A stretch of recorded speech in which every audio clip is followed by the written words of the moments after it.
que représente pour vous du coup l'eau dans la vie quotidienne? C'est la survie. C'est une ressource à laquelle on est très attentif.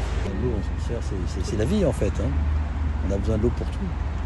Par contre, pour boire, on boit un peu de vin aussi.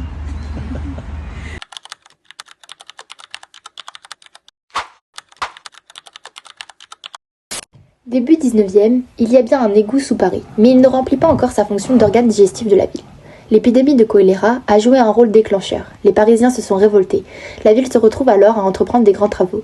C'est Eugène Belgrand qui est l'ingénieur principal des égouts que nous connaissons aujourd'hui. Les égouts racontent une partie de l'histoire de Paris.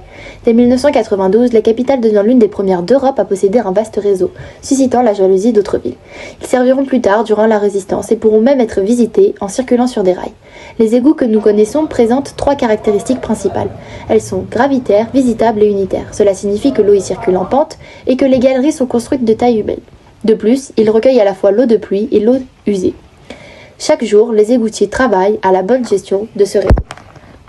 Alors, je m'appelle Mika, je suis égoutier depuis 5 ans, donc là je suis dans ma 5e année. Cependant, nous ne pouvons pas parler de l'eau sans parler du métier d'égoutier qui est transmis de père en fils. Autrefois équipé de bottes en cuir et de ceinturons, ils travaillent aujourd'hui avec près de 7 kilos d'outils sur eux. Bleu de travail, blouse blanche jetable, cuissarde, casque avec lumière intégrée, harnais, détecteur de gaz, masque, toujours en équipe de 3 dans les égouts, plus 1 en surface, chargés de la sécurité et de surveiller la météo. Ce sont les seuls autorisés à descendre dans les 2600 km de galeries. Ils inspectent, réparent et entretiennent. Et le métier d'égoutier, en gros, consiste à veiller au bon fonctionnement de l'écoulement de l'eau usée dans les égouts, du point A jusqu'au point B. Sachant que le point A, ça va être chez l'habitant, la société, voilà. Et le point B, donc l'eau usée est censée arriver à la station de traitement des eaux, qui se trouve à quelques kilomètres de Paris, en dehors de Paris. Sachant que vous avez environ 5 ou 6 stations de traitement des eaux qui est répartie entre le sud-est et le nord-ouest de Paris. Sachant que dans tout ça, le plus grand, c'est la station d'épuration de HR, qui est la plus grande station d'épuration d'Europe. Cependant, le métier d'égoutier travaille en collaboration avec le responsable du réseau d'assainissement. Le ou la responsable du réseau d'assainissement supervise et contrôle la gestion et l'exploitation de ces canalisations, de la maison jusqu'à la station d'épuration. Il ou elle négocie le budget pour effectuer les travaux d'entretien du réseau et prévoit la construction de nouvelles canalisations. Le responsable de réseau d'assainissement doit savoir diriger et encadrer des personnels. Il doit s'assurer de la sécurité des agents et des techniciens, prévoir leur formation, organiser leur astreinte et leur éventuel déplacement. Il s'informe régulièrement sur les évolutions concernant l'hydraulique appliquée au réseau et la réglementation sur l'eau. Le responsable de réseau participe à l'élaboration de politiques d'eau potable et d'assainissement de la ville, en examinant les besoins et en soumettant des propositions. Il supervise alors des travaux et exécute et sélectionne les prestataires, tout en élaborant un budget prévisionnel des dépenses. Il conseille les élus et alerte tout risque technique, juridique ou sanitaire. Vous êtes-vous déjà demandé d'où vient l'eau de votre robinet? À travers la France, le parcours de l'eau est bien plus complexe qu'il n'y paraît. Derrière un geste aussi simple que de se servir un verre d'eau se cachent de nombreux efforts. Les collectivités locales, mais aussi des entreprises privées comme Veolia et Suez, sont responsables de la gestion des eaux, de l'alimentation en eau potable et de son assainissement. Pour assurer ces services, elles s'associent souvent au sein de syndicats ou de groupements de communes. Donc, pour qu'elles deviennent potables, l'eau doit passer par un processus maintenu par plusieurs acteurs. L'eau qui arrive à Paris est transportée par l'un des 5 aqueducs du réseau parisien, comme celui de Louhain, jusqu'à l'usine d'Arcueil. Ensuite, elle circule dans un réseau souterrain de plus de 2200 km de canalisation qui doit être entretenu en permanence. Après qu'on l'ait utilisée, l'eau est nettoyée puis rendue à la nature. C'est ce que l'on appelle le petit cycle de l'eau. À Paris, l'eau vient de 2 sources. La moitié provient des eaux souterraines, en Île-de-France, en Bourgogne et en Normandie, et l'autre moitié vient des rivières, la Seine et la Marne. Sous nos pieds, un immense réseau de tuyaux permet donc de faire circuler l'eau partout dans la ville.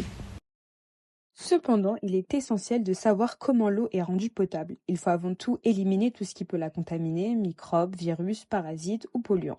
D'abord, on clarifie l'eau. On la laisse reposer pour que les impuretés tombent au fond, puis on la filtre avec un tissu ou un filtre à café. C'est plus propre, mais pas encore potable. Pour la purifier, plusieurs méthodes existent. En France, l'eau du robinet est rendue potable grâce à un traitement complet, tamisage, décantation, filtration, puis désinfectation au chlore, à l'ozone ou encore aux UV.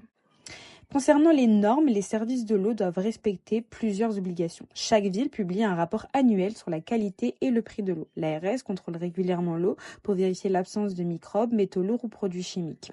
Les stations d'épuration doivent suivre les normes européennes pour protéger les rivières. Et la ville de Paris suit aussi ses propres objectifs, protéger la ressource, s'adapter au climat et garantir la sécurité des agents et mieux informer des usagers. Le stockage de l'eau sert à garder de l'eau disponible pour plus tard, surtout quand il peut y en avoir moins ou en période de sécheresse. Cela permet d'avoir de l'eau propre pour boire, cuisiner, arroser ou pour d'autres besoins. Pour bien stocker l'eau, il faut garder le réservoir propre, le protéger du soleil pour éviter les algues, ventiler pour que l'eau ne stagne pas et entretenir régulièrement les réservoirs et les tuyaux. Il existe plusieurs moyens de stocker de l'eau, les réservoirs aériens au-dessus du sol, des réservoirs souterrains, des citernes de pluie, des réservoirs souples pour un usage temporaire ou de grandes quantités dans des étangs et les barrages.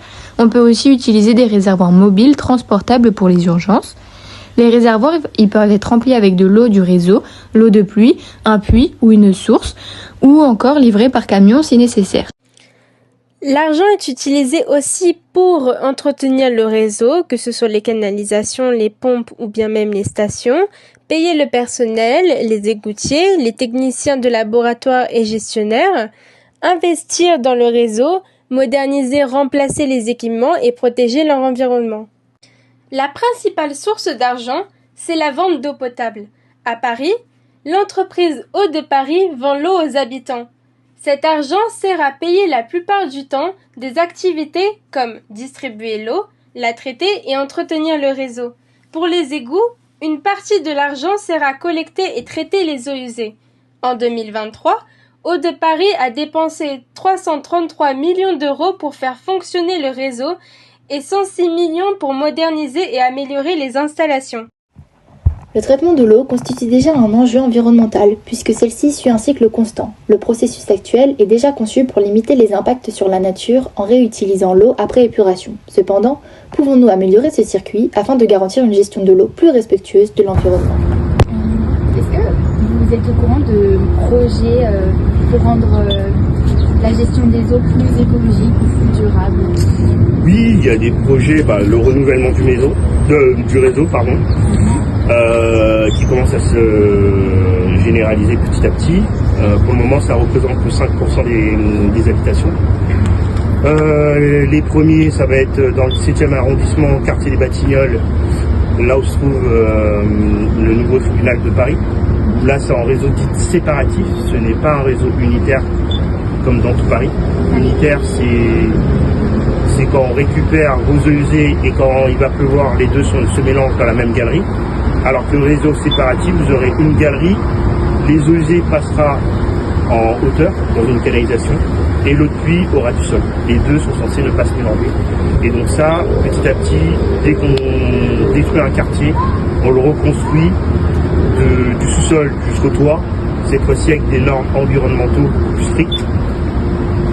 Comme là, c'est d'ailleurs le cas, donc là je vous ai parlé du 17e, vous avez le 13e arrondissement, Avenue de France, tout le quartier Avenue de France et bibliothèque François Mitterrand, c'est en conduite séparatif. Et là vous aurez un nouveau quartier, où là ça va être encore plus poussé avec des nouvelles normes environnementales et de construction. Donc dans le 14e, Saint-Vincent-de-Paul, donc là le sous-sol il est en séparatif, mais en plus de ça, on aura les toits des immeubles, ils seront végétalisés. Donc c'est pour absorber le plus d'eau de pluie possible. Vous aurez des systèmes de récupération d'eau de pluie à proximité si vous avez des pistes cyclables par exemple.